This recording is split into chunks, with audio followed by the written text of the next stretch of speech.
व्यक्त करने के लिए मैं उनको आमंत्रित करता हूँ। परम पूज्य युगावतार स्वामी जी महाराज के श्री चरणों में प्रणाम करता हूँ।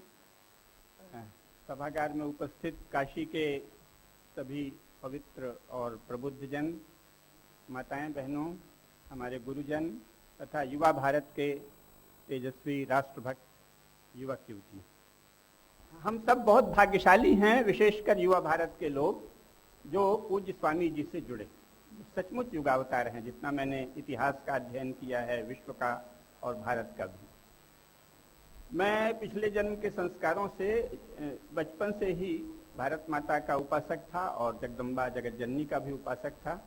लेकिन हमारे समय तो कोई ऐसा नेतृत्व देश में नहीं था। तो कभी डॉक्टर लोहिया के पास गए, लगा कि यही देश को आगे बढ़ाएंगे, कुछ वर्ष उनके साथ रहे। फिर जयप्रकाश जी आए, विनोबा जी ने भी अपना कहा कि भाई ये करुणा के द्वारा ये होगा, भूदान आंदोलन चलाया। सभी से मैंने जुड़कर उसको समझने की कोशिश की, समय भी दिया। अंत में हमने देखा कि जिन जिन आंदोलनों से हम लोग जुड़ रहे हैं उसमें जो नारे लग रहे हैं, जो लक्ष्य है, जब उसके लोग सत्ता में आ भी जाते हैं तो परिणाम तो एकदम उल्टा होता है। नारा हम लोगों ने लगाया, बहुत से नारे लगाए, उसी में समय बीत जाएगा, जिसका सार ये था कि भाषा भारत में देसी भाषा चलेगी, रेल के डिब्बे एक समान होंगे और राजा जुल्हा मंत्री पूत साथ पढ़े सब हों सपूत। और फिर देखें कि स्कूलों के वर्ग, जब हम बचपन में पढ़ते थे तो हमारे ही साथ कमिश्नर का लड़का पढ़ता था, हमारे ही साथ अनुसूचित जाति के घरों के बच्चे भी, दलित बच्चे भी पढ़ते थे और बच्चों के स्तर पर कोई भेदभाव नहीं था। लेकिन अब तो जबरदस्त भेदभाव है अकेले स्कूलों में। तो नारे जो लगे उससे नितांत विपरीत दिशा में काम हो रहा है। तो इसलिए अंत में, और विशेषकर इधर जब मैं देख रहा था कि पहले तो सोवियत संघ जो चाहता था भारत में वो हो रहा था, और जो राजनीति है उसको मोटे तौर पर अमेरिका प्रभावित कर रहा है। और अमेरिका का भी जो सत्व है, जो श्रेष्ठ अंश है, आखिर कोई भी राष्ट्र जो चल रहा है कुछ तो उसमें गुण होगा, कुछ शक्ति होगी। लेकिन भारत में केवल उसकी विकृतियां, उसकी दुर्बलताएं आयातित की जा रही हैं। ये देख के मैं बहुत ही निराश था जीवन से और लगता था कि अब बस भारत माता ही जाने। और सचमुच भारत माता की ही कृपा हुई कि परम पूज्य स्वामी जी का इस भारत भूमि में उदय हुआ। और जब इनको देखा मैंने तो लगा कि जीवन धन्य हो गया। पहले केवल पुस्तकों में पढ़ते थे कि कोई बड़ा ऋषि, उसके बारे में वर्णन है कि वो आ रहे हैं, दुर्वासा आ रहे हैं, तो कोई भी बड़ा ऋषि, तो लग रहा है कि जैसे ब्रह्म तेज आ रहा है। अब हम देखते हैं परम पूज्य स्वामी जी जब चलते हैं तो सचमुच लगता है ब्रह्म बल चल रहा है। जब वो तेजी से चलते हैं, जब वो बोलते हैं तो लगता है ब्रह्मवाणी बोल रही है। जब वो आवेश में आते हैं राष्ट्रीय प्रश्नों पे तो लगता है ब्रह्म तेज जाग रहा है। तो हम सब बहुत ही सौभाग्यशाली हैं जो ऐसे ब्रह्म के एक बहुत ही ज्योतिर्मय अंश हमारे सामने नेतृत्व के लिए आए हैं। और युवा भारत के लोग भाग्यशाली हैं जो इस आंदोलन से जुड़े। मित्रों, जो हुआ है उसको हम लोगों को समझना चाहिए। और कुछ तात्कालिक लक्ष्य होते हैं तथा कुछ दीर्घकालिक लक्ष्य होते हैं। तात्कालिक लक्ष्य तो बहुत स्पष्ट है, लेकिन क्यों स्पष्ट है ये भी बहुत कम लोगों के ध्यान में होता है। 1947 तक भारत में ये स्थिति नहीं थी। जैसा पूज्य स्वामी जी ने बताया, आखिर जब जो लोग संविधान बना रहे थे वो भी इंग्लैंड में ही पढ़ के सारे लोग आए थे। उसका मुख्य बनाने वाले सारे ही की सारे शिक्षा इंग्लैंड में हुई थी। डॉक्टर लोहिया की जर्मनी में हुई थी तो वो तो उसमें शामिल नहीं थे, लेकिन बाकी लोग इंग्लैंड में पढ़े लिखे लोगों ने ही ये संविधान बनाया। लेकिन उसमें क्या लिखा? सत्यमेव जयते यतो धर्मस् ततो जयः धर्म चक्र प्रवर्तनाय।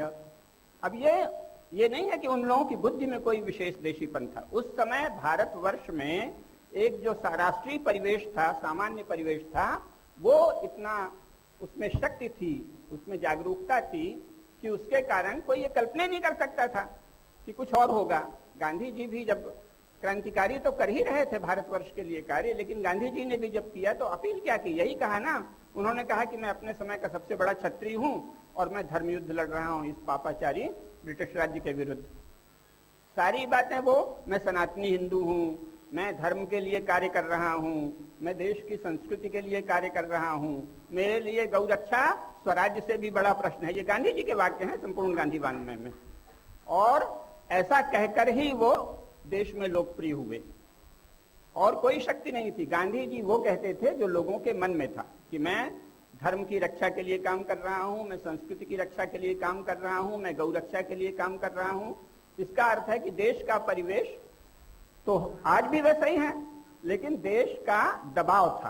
क्यों दबाव था इस पे बहुत संक्षेप में बताएंगे हम, लेकिन जो अभी हुआ है पहले उसको जाने। इस बीच ये हुआ है कि केवल राज्यकर्ताओं का और राज्य का दबाव है, ऐसा किसी एक छल से किया गया है। आज भारत की किसी भी संस्था के पास वैधानिक रूप से कोई शक्ति नहीं है सिवाय राज्य के इन 3 अंगों को। मीडिया के पास भी ताकत क्यों है? क्योंकि राज्य ने कह रखा है कि अभिव्यक्ति की स्वतंत्रता के रूप में हम प्रेस की स्वतंत्रता दे रहे हैं, जिस दिन चाहे छीन ले। इमरजेंसी में छीन ही लिया था। यानी बल इस समय केवल राज्य के पास है और 1947 तक बल राष्ट्र के पास था वैधानिक रूप से। असली बल तो नहीं थे हम सब में, हम सब के अंश हैं, ईश्वर के अंश हैं। लेकिन ये कैसे हुआ है? ये छल से हुआ है, ज्ञान के दुरुपयोग से हुआ है। कभी किसी माई के लाल में आज तक हिम्मत नहीं रही है कि वो भारत की जनता से खुल के कहे कि हम राज्य धर्म के नाश के लिए ला रहे हैं, हम राज्य भारतीय संस्कृति के नाश के लिए ला रहे हैं, हम राज्य हिंदू धर्म के नाश के लिए ला रहे हैं। ये कहने को कोई पैदा नहीं हुआ आज तक। विक्टोरिया ने भी 1 नवंबर 1858 में जो घोषणा की, जो जगह जगह डुग्गी पीट कर पढ़ी गई, उसमें कहा गया कि ये सही है कि हम इंग्लैंड में प्रोटेस्टेंट ईसाइयत का राज्य चलाते हैं और इंग्लैंड का क्राउन प्रोटेस्टेंट क्रिश्चियनिटी का ऑफिशियल लीगल संरक्षक है, परंतु हम वचन देते हैं कि हम भारत में ईसाइयत नहीं थोपेंगे, हम भारत में जो यहाँ के जिस धर्म को मानते हैं उसको पूर्ण अधिकार देंगे। ऐसा घोषणा करके ही वो स्वीकार हुई राजाओं को, और भारत के राजाओं के सहयोग से वो आई थी। लेकिन अब क्या स्थिति है? अब यह स्थिति है कि लोग ये हिम्मत कर रहे हैं कि साहब धर्मनिरपेक्षता बहुत बड़ा आदर्श है, जबकि धर्मनिरपेक्षता एक असंवैधानिक शब्द है। सेकुलरिज्म का संविधान में जो अधिकृत अनुवाद छपा है वो है पंथ निरपेक्षता, और जो अंग्रेजी की डिक्शनरी है, आप लोग सभी यहाँ पढ़े लिखे हैं, ऑक्सफोर्ड इंग्लिश डिक्शनरी नई आई है, उसे देख लीजिए। उसमें रिलीजन शब्द की अलग एंट्री है। अंग्रेजी में जब नया शब्द देते हैं उसे एंट्री बोलते हैं, प्रविष्टि अलग है, और धर्म शब्द की अलग एंट्री है।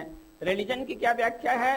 रिलीजन को लिखा है, रिलीजन यानी मजहब, अर्थात किसी एक व्यक्ति के द्वारा प्रवर्तित आस्था जो अपने को ही सर्वश्रेष्ठ माने, उसे कहते हैं रिलीजन। पंथ नहीं है, उसका पंथ अनुवाद भी नहीं होता। और धर्म के लिए दूसरी एंट्री है, ये आर से शुरू होता है, वो डी से उससे पहले ही है, आप कभी भी डिक्शनरी में देख सकते हैं। धर्म को कहा यूनिवर्सल लॉ, वे नियम जो संपूर्ण विश्व को शासित करते हैं वो हैं धर्म। यानी अंग्रेजी भाषा में भी धर्म शब्द बाकायदे विधिवत प्रविष्ट हो गया है। व्यवहार में और मीडिया में सेकुलरिज्म का अर्थ धर्मनिरपेक्षता शुरू कर दिया है, क्योंकि इनके मन में चोर है। सारा संसार जिस नियमों से चलता है उसी को तो यूनिवर्सल लॉ कहते हैं। लेकिन आप सार्वभौम नियम, सार्वभौम यम नियम जो हैं, इसका अर्थ है आप भारत में जो संसार भर में नियम चल रहा है उसको नष्ट करना चाहते हैं। और क्या राक्षस होता है? यानी धर्मनिरपेक्ष होने का अर्थ है सार्वभौम नियमों से निरपेक्ष। ये क्यों इतना धर्मनिरपेक्षता शब्द का प्रयोग करते हैं, इससे हम पहचान लेते हैं। जैसे मैंने कहा ना, स्वामी जी चलते हैं तो चल कर देख कर लगता है कि ब्रह्मबल जा रहा है, ब्रह्म तेज जा रहा है। तो जो धर्मनिरपेक्षता शब्द बोलता है उसको देख के लगता है कि ये पापी है, क्योंकि असंवैधानिक शब्द का प्रयोग कर रहा है। संविधान में जिस शब्द का अस्तित्व ही नहीं है उस शब्द का प्रयोग कई राजनेता और मीडिया वाले करते हैं। तो ऐसा क्यों हुआ है? ऐसा ऐसे हुआ है कि हम सब लोग पहले तो ये सोचे कि इन्होंने बहुत सा प्रचार किया। प्रचार कैसे किया? सत्ता में आ गए और बहुत से झूठ का प्रचार एकदम शुरू कर दिया है। देश में कैसे हीनता पनपे, ये इनका सूत्र था, जो अंग्रेजों का सूत्र था। पूरे ब्रिटिश का ये सोच था कि धीरे धीरे भारत के भीतर हीनता भर दी जाए। जब नेताजी सुभाष चंद्र बोस की सेना अंडमान निकोबार पर कब्जा कर ली, कोहिमा तक पहुंच गई, और सबको पता चला कि उसको जर्मनी का समर्थन है, जापान का समर्थन है, शुरू में सोवियत संघ का समर्थन था, बहुत से देशों ने उसको अधिकृत भारतीय सरकार की मान्यता दे दी। 2 जुलाई 1943 को 2 जुलाई 1943 को स्वाधीन भारत शासन की स्थापना हो गई थी और 12 देशों ने उसे मान्यता दे दी। और जो विदेशों में रहे थे, जो हमारे सैनिक पकड़े गए थे, जर्मनी ने उनको छुड़ाया तो वो सब सैनिक उसमें आ गए थे। तो वो सब सैनिक आज़ाद हिंद फौज जिसे कहते हैं, इंडियन नेशनल आर्मी के सदस्य बन गए थे। और ये तैयारी हुई थी कि जगह जगह पैराशूट से उतरेंगे, जहां अंग्रेजों की ग्रुप रह रहे हैं वहां उतरकर उनका कत्लेआम कर देंगे। ये बाकायदे खुफिया रिपोर्ट है। तो फिर अंग्रेजों ने बहुत तेजी से संपर्क किया। ब्रिटिश अधिकारी जो जितने थे उन्होंने अपने देसी सैनिक अधिकारियों से बात की, तो उन्होंने कहा साहब 1857 की बात अलग थी, भारतीय सेना में भी सुभाष चंद्र बोस की लहर चल रही है, और अगर आज़ाद हिंद फौज के अधिकारियों और सिपाहियों पर मुकदमा चलाते हैं तो केवल उतने से देश में भारतीय सेना भड़क उठेगी। इस रिपोर्ट के आधार पर उन्होंने तेजी से बातें शुरू की। गांधी जी से बात की तो गांधी जी ने सार्वजनिक बयान दे दिया कि मेरी नज़र में हिटलर और चर्चिल, ये सब रिकॉर्ड है, हिटलर और चर्चिल दोनों वार क्रिमिनल हैं। गांधी जी का वक्तव्य है संपूर्ण गांधी वांग्मय में। इसलिए दोनों पर अंतर्राष्ट्रीय न्यायालय में युद्ध अपराधी का मुकदमा चलाया जाना चाहिए। तो वो परेशान हो गए। ये चाह रहे थे केवल हिटलर को गाली दी जाए, चर्चिल को नहीं दी जाए। गांधी जी ने कहा हिटलर और चर्चिल दोनों युद्ध अपराधी हैं। तब उनको एक बड़ा सबूत मिल गया। उन्होंने कहा मैं तलवार लेकर सुभाष चंद्र बोस से लड़ने जाऊंगा, रिकॉर्ड है। समझ गए कि ये पक्का अपना बंदा है या चाहे गुलाम है, जो भी कह लो, और तय कर लिया कि इसी को ट्रांसफर ऑफ पावर होगा। तब अंग्रेजों ने गांधी जी से कहा कि आप हमारे आध्यात्मिक मित्र हैं। तो वो बोले हाँ, वो तो उनके रास्ते अलग थे ना, वो उसी रास्ते से बढ़े थे। तो कांग्रेस कार्य समिति ने गांधी जी के कहने पर, गांधी जी ने कहा 1 वर्ष के लिए बना दो, अगले वर्ष जेबी कृपलानी को बना देंगे अपन। तो 1 वर्ष के लिए जवाहरलाल को कांग्रेस का अध्यक्ष बनाया गया और ट्रांसफर ऑफ पावर की पूरी रचना कर दी गई। सबको खुशी हुई। ऐसा नहीं है कि कोई देश उस समय खुश था, लेकिन जो इन्होंने नकली गांधी की छवि रची, 1947 तक सारे देश में सबको पता था कि देश में हजारों श्रेष्ठ महापुरुष हुए हैं, गांधी उनमें से एक है। नकली गांधी भी कोई गांधी जी की भक्ति से नहीं रचा। गांधी जी की मुख्य विशेषता क्या थी? मैं सनातनी हिंदू हूँ, मैं वेदों को अपौरुषेय मानता हूँ, मैं मानता हूँ कि वेद सृष्टि के साथ हैं, सृष्टि के आरंभ से, इसलिए धर्म भी यानी हिंदू धर्म भी सृष्टि के आरंभ से है, और गौरक्षा स्वराज्य से भी बड़ा प्रश्न है, और वेदों के प्रति श्रद्धा हर बच्चा, जो कम से कम हिंदू बच्चा संस्कृत सीखे, ये सब स्वदेशी अर्थव्यवस्था, स्वदेशी समाज व्यवस्था, ये सब तो गांधी जी के लक्ष्य रहे। कुछ सारी चर्चाएं बंद। हमें इस्लाम के प्रति और मुसलमानों के प्रति पूरी मोहब्बत रखते हुए भी अलगाववाद का समर्थन नहीं करना चाहिए, उसके प्रति दृढ़ रहना चाहिए।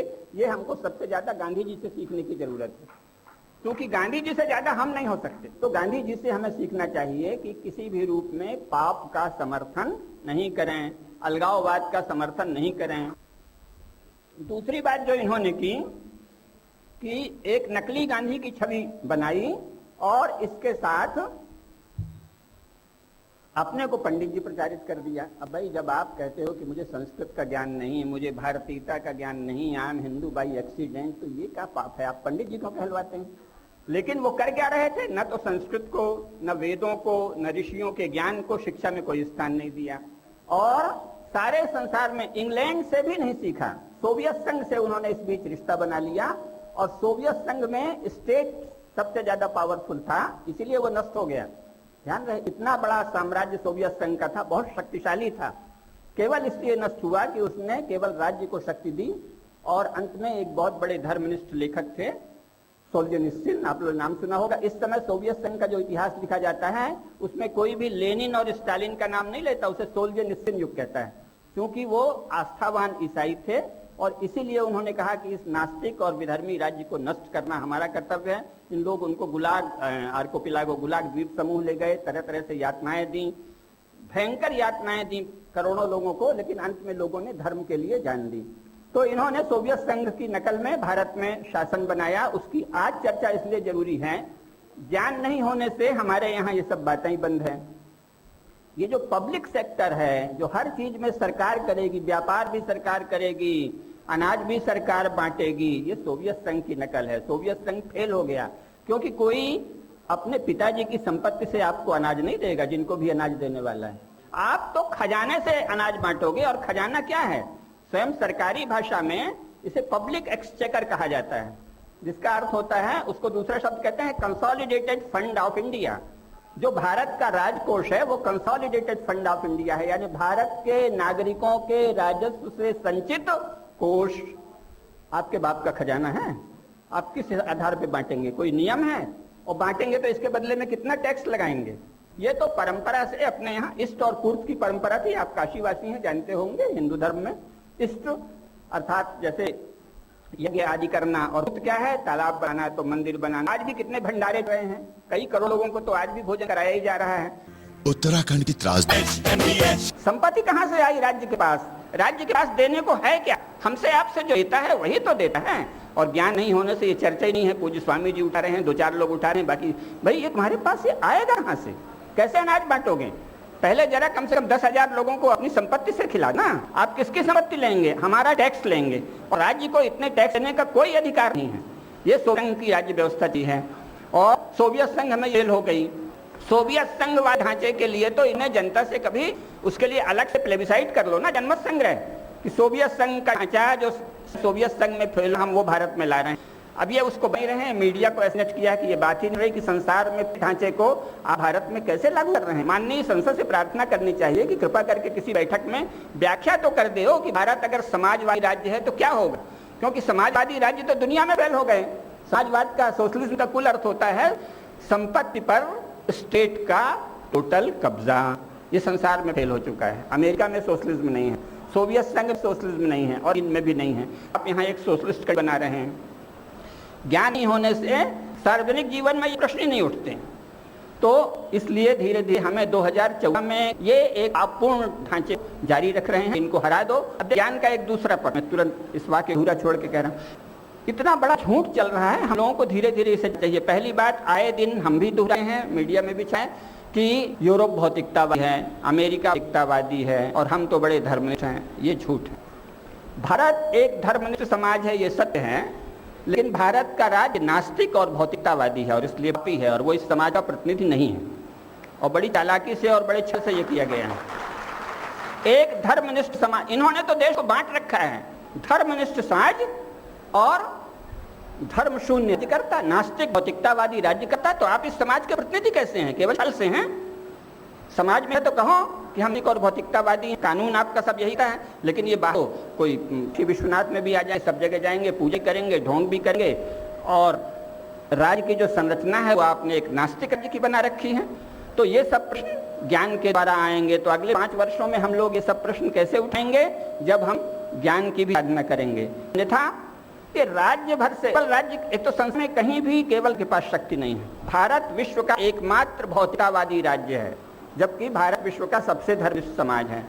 इंग्लैंड में कैथोलिक नहीं, प्रोटेस्टेंट चर्च को ऑफिशियल लीगल अधिकार प्राप्त। का अर्थ क्या होता है? कि 2 उदाहरण दूंगा, एक एक विषय इसमें 1 घंटे जाए। इसका अर्थ होता है कि प्रोटेस्टेंट चर्च की जो बिशप की काउंसिल है वो तय करती है कि सुप्रीम कोर्ट जो वहाँ का सर्वोच्च न्यायालय है उसके जज बनेंगे, हाई कोर्ट में कौन बनेंगे, की पढ़ाई क्या होगी। न्याय व्यवस्था में धर्माचार्यों का महत्वपूर्ण रोल है। इंग्लैंड में, फ्रांस में, जर्मनी में और अमेरिका में। राज्यसभा में बिशपों के लगभग 70% प्रतिनिधि प्रति वर्ष इंग्लैंड के अपर हाउस में भेजे जाते हैं। ऑफिस मतलब विधिवत व्यवस्था है। कोई भी शिक्षा नीति, न्याय व्यवस्था, वहाँ के धर्माचार्य, वैसे भारतीय धर्म जो शब्द है उससे वो धर्माचार्य नहीं कहे जाएंगे, पंथाचार्य कहे जाएंगे, लेकिन अभी एक सहूलियत के लिए धर्माचार्यों को न्याय और शिक्षा की व्यवस्था को निर्धारित करने का अधिकार है। इंग्लैंड में, जर्मनी में, जापान में और संयुक्त राज्य अमेरिका में, और अब सोवियत संघ भी होने जा रहा है। भारत में क्या हाल है? भारतीय आचार्यों को तो कोई अधिकार ही नहीं प्राप्त। सारे में जो वहाँ के बहुसंख्यक हैं उसके धर्म को ऑफिशियल लीगल संरक्षण प्राप्त है। आपने माइनॉरिटीज को किया, बहुत अच्छे लोग आपके साथ हैं। मुख्य धर्म को भी संविधान में एक संशोधन ला दीजिए कि भारत राज्य भारत के सभी धर्मों को समान संरक्षण देगा। इसमें क्या गलत है? नहीं कहते कि हिंदू धर्म को विशेष संरक्षण दो, वो अभी पता नहीं कब होगा, होना चाहिए लेकिन अभी कोई लक्षण नहीं है। लेकिन इस शोधन को लाने में क्या, भारत का राज्य भारत सभी धर्मों को समान रूप से संरक्षेगा, इसमें समस्या है। आप इतना सही किया, कितनी एक विनम्र मांग है ये, लेकिन ये एक तो हमारी पार्टियां भी उठाती नहीं है। क्यों? क्योंकि हम लोग भी राजनीति की गर्मा गर्म में तो हमको भी रस आने लगा है। जो वो एक प्रसिद्ध कहानी है ना, स्वामी जी दूसरे संदर्भ में कह रहे थे, वैसे मैं खुद उसके मुझ पे भी वो लागू होते हैं। कहा है ना कि इंद्र को एक बार शाप हो गया तो वो सूकर योनि में चले गए। बड़ी प्रसिद्ध कथा है, आप लोग जानते होंगे। तो फिर जब हल्ला हुआ कि भाई इंद्रासन खाली है, क्या किया जाए, तो भगवान विष्णु पहुंचे तो देखा तो वो अपना सूकरी के साथ रमण कर रहे हैं। तो वो कह रहे हैं, अरे भाई चलो, इंद्रासन खाली है। वो कह रहे हैं, आहा क्या मल है, कितना सुंदर मल प्रवाह है, बह रहा है। तो ये हम लोगों को राजनीति के मल में लिपटने की आदत पड़ती जा रही है। धर्म, संस्कृति और विचार के बारीक पक्ष चर्चा में ही नहीं आते। राज्य के तो ये काम ही नहीं थे, सड़क खोना, सड़क बनाना, अस्पताल चलाना, ये तो समाज किया करता है। और इसके बदले में ये जरूरत से ज्यादा टैक्स लेते हैं, फिर एक बिचड़ियों का तंत्र रखते हैं, और हमारे अफसर जो है वो व्यापार भी करते हैं अपने सोशलिस्ट पैटर्न कर। तो व्यापार किस हैं, जर्मनी, सोवियत संघ से और अमेरिका तय करने जो प्रतिनिधि मिल जाता है, वो पता चलिए साहब जा रहे हैं, भाई साहब आईएएस साहब आपने कितने दिन व्यापार किया है? नहीं जी व्यापार नहीं किया, हमने तो आईएएस की ट्रेनिंग ली है। आईएएस की ट्रेनिंग क्या होती है? लॉ एंड ऑर्डर मेंटेन करना। व्यापार में लॉ एंड ऑर्डर की विशेषज्ञता कहाँ से आ गई? जिसने व्यापार किया हो, चीन प्रतिनिधिमंडल यहाँ आया था तो पूरे व्यापारियों के समूह को लेके आया, तथाकथित कम्युनिस्ट कंट्री। और भारत से व्यापारिक शर्तों के लिए जाते हैं आईएएस अफसर। क्यों? क्योंकि आपने सोवियत संघ चला रखा है, सोवियत संघ का ढांचा। राज्य का काम तो व्यापार करना ही है। ये व्यापार के नाम पर कमीशन खा रहे हैं, सारा जो पूज्य स्वामी जी बताते ही हैं। तो इस विषय में हमें सही रहना चाहिए। इसमें जो पावरफुल है, एमएलए, एमपी, मिनिस्टर है, उसको हम अधिकर्ता कह रहे हैं, वो भाषिक रूप में राज्य करना ही है। वो तो विधायिका में आपका प्रतिनिधि है। राज्य तो बहुत जटिल में बना दिया है। अगर ढंग का राज्य होता, स्थिति दूसरी होती, फिर हिम्मत नहीं होती। वो सब होगा संसद के ही द्वारा। भाई दो तरह से है, या तो जो नक्सली वगैरह कर रहे हैं जिसके द्वारा आप सत्ता पर कब्जा कर लें, वो हमारा रास्ता नहीं है। तो हम क्यों शस्त्र के द्वारा राज्य पर कब्जा करें? हम तो जागरण के द्वारा ही राज्य में जाएं। और उसका तरीका तो यह है कि पहले तो वोट का सही इस्तेमाल करें 2014 में, लेकिन साथ में ये सब देना पड़ेगा। नेता बल है, भाषण देते हैं सुंदर, वाग तो है, लेकिन केवल वाग बल नहीं, राज्य के पास तो मुख्यतः दंड बल होता है। और ये दंड बल को नष्ट कर रहे हैं। ये तो आईबी और सीबीआई को भिड़ा रहे हैं। जो नेता अपने गार्ड रखे हैं वो अपनी तनख्वाह से देना जी, भारत राजकोष से क्यों दे? वो तो गरीबों के खजाना पैसा है। या तो पुलिस बल भंग कीजिए, क्योंकि ये केवल अंग्रेजों की रचना है। उसके पहले भारत में पुलिस बल नहीं था और एक से एक चक्रवर्ती जाते हैं। अपनी रक्षा करने में मर्थ हैं। हर गांव, हर उसके लिए जातियों, गांव को सबको शक्ति दे। जिसको ये निंदा कर रहे हैं, आप अपना संरक्षण कर लेती हैं, गांव के लोग लेते हैं, उनको शक्ति दीजिए और उनसे टैक्स बंद कीजिए। अरे पुलिस बल तो दंड बल है। अगर आपने उसके पास दंड शक्ति नहीं दी तो वो नहीं कर सकता। वो थोड़ी या तो छूट दीजिए। आतंकी है तो उसे कनपटी में आके मार दे, ये उसको अधिकार होना है। और अगर पुलिस के पास अधिकार आप नहीं देना है तो भंग कीजिए जी, एक शर्त बना है। लोग अब हल्ला मचाए। मुझसे बहुत से लोगों ने पूछा दिल्ली में ये क्या हो रहा है, कोई एक्सीडेंट होता है तो वो लोग मदद नहीं करते। कहाँ से मदद करें? आपने ऐसे भयंकर कानून बना दिए हैं। पुलिस रोज थाने में बुला बुला आफत कर देगी। हमने एक्सीडेंट देखा था तो उस समय कार कहाँ थी, तो क्या था? ये क्या तमाशा है? कहाँ से आती है? कोई घटना हुई, एक व्यक्ति बता रहा है, न्याय की दूसरी प्रक्रिया बनाइए ना। सच बैठकर एक दिन भाषा दे दी कि राज्य क्या है, तो एक परिभाषा आ जाए। भारत का राज्य यहाँ इसलिए परिभाषा जरूरी है कि बाकी जगह तो चल ही रहा है। मैं बताऊंगा आपको 2-3 उदाहरण से, सारे संसार में ये है। लेकिन यहाँ आपने एक नकली सा राज्य दिया है तो परिभाषा दीजिए। भारत का राज्य भारत की प्रतिनिधि राजनीति है, एक परिभाषा दे दी। फिर देखिए राज्य मन नहीं कर सकता, आप सुप्रीम में चैलेंज कर देंगे। अभी तो जो भारत का वर्तमान संविधान है, अगर आप में जो लोग पढ़े हैं या वकील होंगे देखते हैं, कुल 2 चीजें हैं। स्टेट के अलग अलग ऑफिसर कह लीजिए, अंगों का वर्णन है। राज्य को ये अधिकार है, राज्य को वो अधिकार है, और नागरिकों को क्या अधिकार है, 2 चीज दिया है बस। भारतीय समाज नाम की कोई वस्तु है, ये संविधान पढ़ने से आपको दिखेगी? राज्य कहाँ से आया, किसका प्रतिनिधि है? राज्य सबका है ना, और आज का उसमें उल्लेख ही नहीं। तो आप कहेंगे क्या इंग्लैंड में है? जी नहीं, इंग्लैंड में है, लेकिन इंग्लैंड में अधिक संविधान है और वहां कहा गया है कि पिछले 1000 वर्षों से जो भी कस्टम है, महत्वपूर्ण प्रथाएं, रीतियां हैं, रीति और रिवाज अलग अलग समाजों की, वो सब होंगे। तो हो गया ना समाज का कंट्रोल। 1000 वर्षों से 1000 वर्ष उन्होंने किया कि मैं नॉर्मल रेस्ट हुआ था, प्री इनको वो नहीं मानते। यहाँ तो भाई करोड़ों वर्ष ये समाज है, तो हमें तो करोड़ों वर्ष कहना पड़ेगा। करोड़ों वर्ष से जो सर्वमान्य परंपराएं हैं, कानून है, ऐसा ही होना चाहिए। चलो आप इंग्लैंड की नकल कर लो। यहाँ देखने में देखिए छल अंग्रेजी क्यों लाई है? लोग हैं गुलामी से, ये सब झूठ है। अंग्रेज बंधु द्वेष से लाई है। हमारे दूसरे भाई जो अंग्रेजी नहीं जानते, कहीं सच्चाई न जाने, तो इसमें अंग्रेजी में गिफ्ट करेंगे तो वो कुछ जान नहीं पाएगा, मुंह ताकेगा। अंग्रेजी गुरी की निशानी नहीं है, अंग्रेजी बंधु द्वेष की निशानी है, देश को बांटने की निशानी है। भाइयों को पता नहीं चले कि हम क्या निर्णय ले रहे हैं, इसलिए अंग्रेजी चला जाए। तो अंग्रेजी में क्या है, देख में भारतीय संविधान में लिखा है कि लॉ के है तो कस्टम, फिर उसकी व्याख्या क्या है बारीकी से, कस्टम वो है जो ब्रिटिश पीरियड में जुडिशियल निर्णय हुए हैं किसी प्रथा के बारे में। वाह वाह, इसका मतलब अंग्रेजों के समय से ही भारत भारत है, उसके पहले की किसी प्रथा को कस्टम मानता ही नहीं। अब ये यहाँ जब आप लॉ हमारे माननीय वहां जाएंगे तो वो एक संशोधन भी नहीं, एक पता कर दीजिए, बहस कर वो सम्मत हो जाएगी कि भारतीय राज्य भारतीय समाज की प्रतिनिधि संस्था है। इस संशोधन से जमीन आसमान का फर्क हो जाएगा, जो बड़ी बड़ी बुकों से नहीं होता। कि तब कोई भी राज्य अगर ये मनमाना कदम उठाए तो हम सुप्रीम कोर्ट जा सकेंगे कि ये समाज के विरुद्ध है, और वकील सिद्ध कर देंगे, तुरंत वो कानून नष्ट होगा। राज्य जो है समाज की संस्था है, राज्य के पास ये नागरिकता है। भाई तुम कहाँ से, तुमको किसने ना दी? संविधान बताता है कि भारतीय राज्य नागरिकों को अधिकार देता है। अच्छा भैया, आपको किसने अधिकार दिया? ये सब कमियां हैं, अगर हम ज्ञान में ही जाएंगे तो ये नहीं जाएंगे। हमें पता ही है ये मनमानी यूजर्पिंग पावर का शक्ति का अपहरण लिया है भारतीय समाज, और राज्य क्या है कि हम ये देंगे। भाई हमारे पास शक्ति कैसे आई? राज्य की वैधता का स्रोत क्या है, लेजिटिमेसी का सोर्स क्या है? केवल समाज सकता है, और आपने उसमें समाज को भाषित नहीं किया। इंग्लैंड का राज्य तो वैध है क्योंकि वो प्रथाओं को, परंपरा, वहां के धर्म को मान, ये तो कुछ भी कहे हैं नेता लोग, इसलिए ज्ञान में नहीं। समाज को, भारतीय समाज की परंपराओं को अगर कोई राज्य नहीं मानता तो वो राज्य अवैध, और उसे इंटरनेशनल कोर्ट में चैलेंज भी जा सकता है किसी दिन। आप कौन हैं देश को चाहे जो बताने? अरे आप क्या सेवा करेंगे ये बताने के अधिकारी। देश किधर जाएगा ये धर्माचार्य बताएंगे, योगी बताएंगे, बड़े बड़े विद्वान बताएंगे, नेता थोड़ी बताएगा देश किधर जाएगा।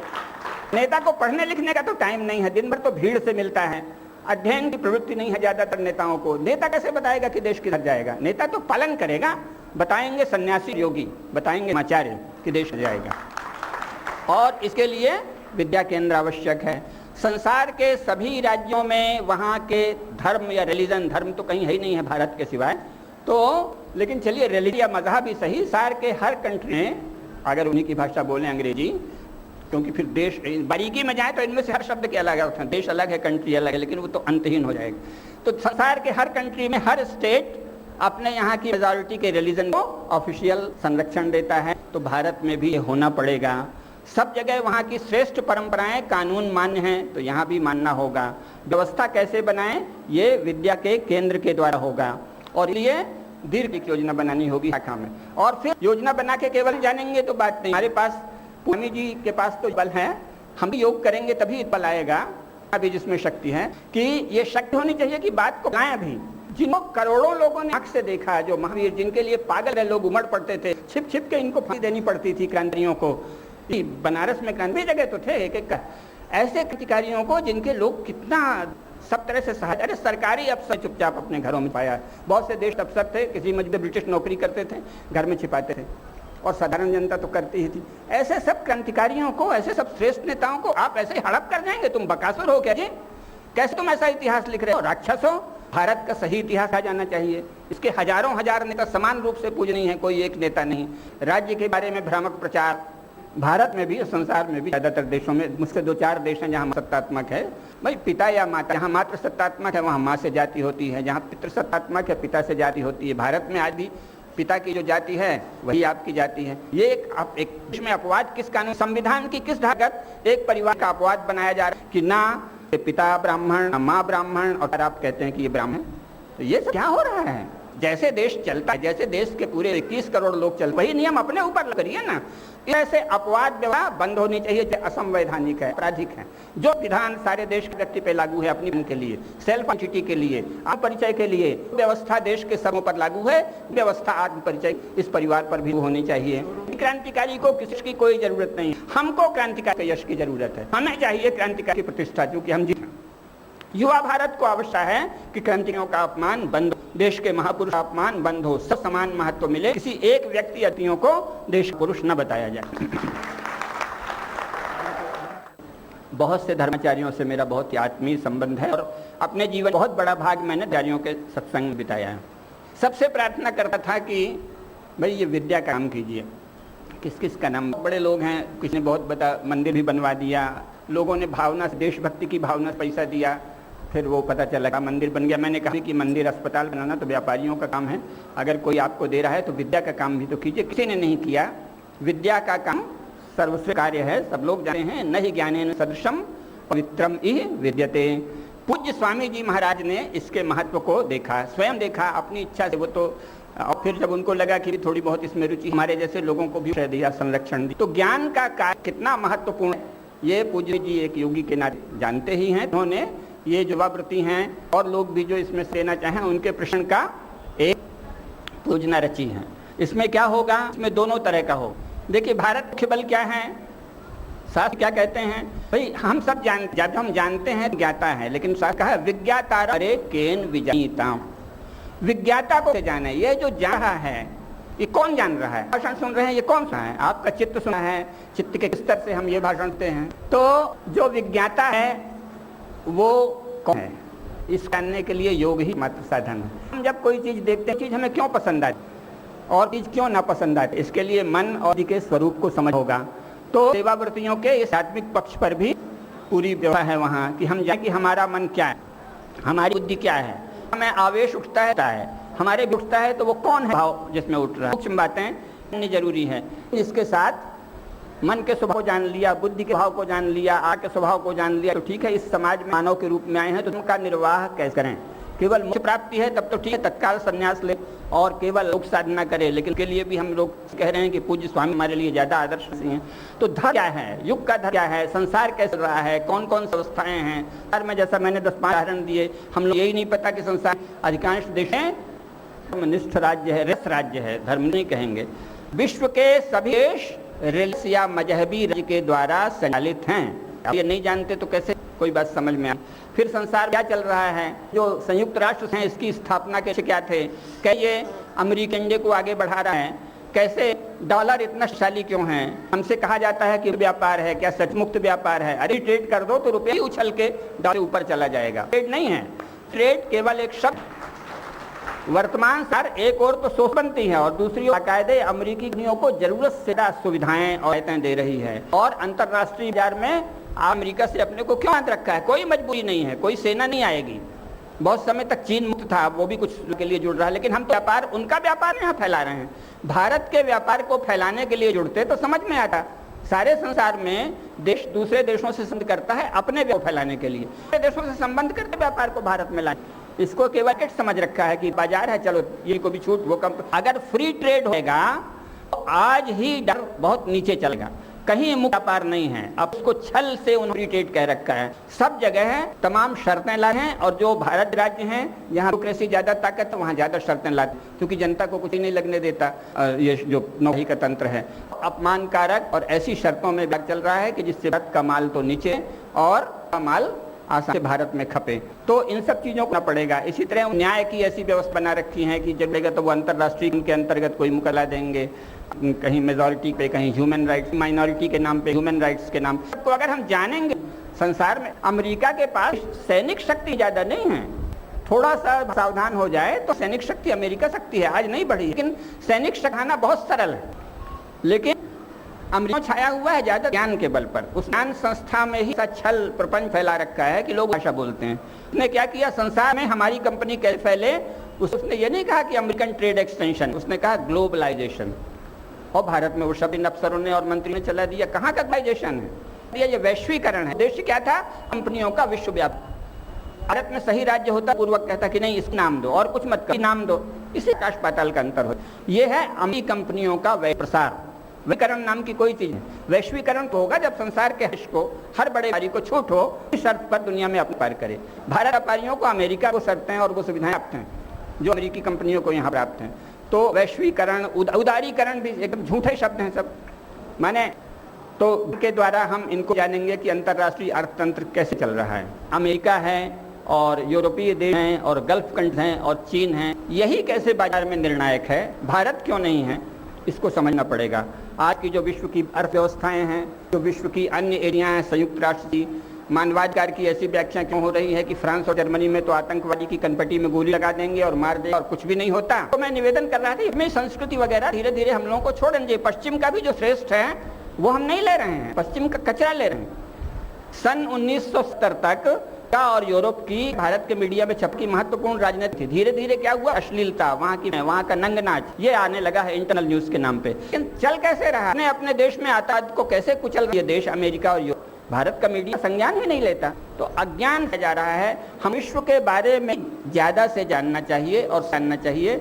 यहाँ किया जाएगा अर्थव्यवस्था क्या है, कैसे चलती है, फोर्सेस कैसे काम करती हैं, वर्ष में कौन सी व्यवस्था कारगर है, शिक्षा व्यवस्था कैसे होती है, संचार व्यवस्था से होती है, राज्य शास्त्र के क्या नियम, एक दो उदाहरण मैंने, इन सब चीज की शिक्षा होगी। तो उससे जो हमारे लेंगे, जब वो संस्थाएंगे तो उनके लिए ये होगा। आज अगर टूट रहा है तो कानूनी रूप गलत काम हुए हैं। केवल कानून के की मांग से कुछ नहीं, कानून ही गलत है। कानूनों में छेद रखे गए हैं कि तरह तरह की बदमाशी सकती हैं। कानून कैसे बनाएं, इसके लिए कानून समझ जरूरी है, विधि का ज्ञान जरूरी है, राजनीति शास्त्र का ज्ञान जरूरी है। तो ये जो पूज्य स्वामी जी सनातन विद्या केंद्र चला रहे हैं, की योजना बनाई है, उसमें इन सब बातों का प्रशिक्षण दिया जाएगा। हम में से जो युवा भारत के मेधावी लोग हों, जो पहले 6 महीने कोर्स होगा, औसत ज्ञान हर व्यक्ति को जाननी चाहिए जाएगी। इस जिसकी किसी को मान लीजिए रक्षा मामलों में है, किसी को वाणिज्य में, किसी को राजनीति शास्त्र में ज़्यादा ध्यान दिया जाएगा, किसी को अध्यात्म में है कहीं विशेष ज्ञान दिया। इस प्रकार फिर स्टेशन जिसे कहते हैं विषय का, तब हमारे भी सचमुच वो लोग जैसा पूज्य स्वामी जी हैं कि एक ऐसे युवक युवतियाँ चाहिए जो हर से सबल और संपन्न हो, ज्ञान की दृष्टि से, शक्ति की दृष्टि से, स्वास्थ्य की और देश में करना है, इसकी कार्य होनी जरूरी है। अभी जो भी प्रचार हो रहा है कानून की आड़ लेके हो, इतना जान लीजिए कानून विरुद्ध बहुत थोड़े से काम, साधारण लोग के जंजाल में ज्यादा आ रहे हैं। कानून में ही छेद कर रखे हैं कि वो इंच में जा रहा है। कानूनों में परिवर्तन से लाना, किन सिद्धांतों के आधार ये चल रहा है, इसमें कैसे से दूसरे सिद्धांत, इस सब की भी पढ़ होगी, तब देश की सेवा होगी।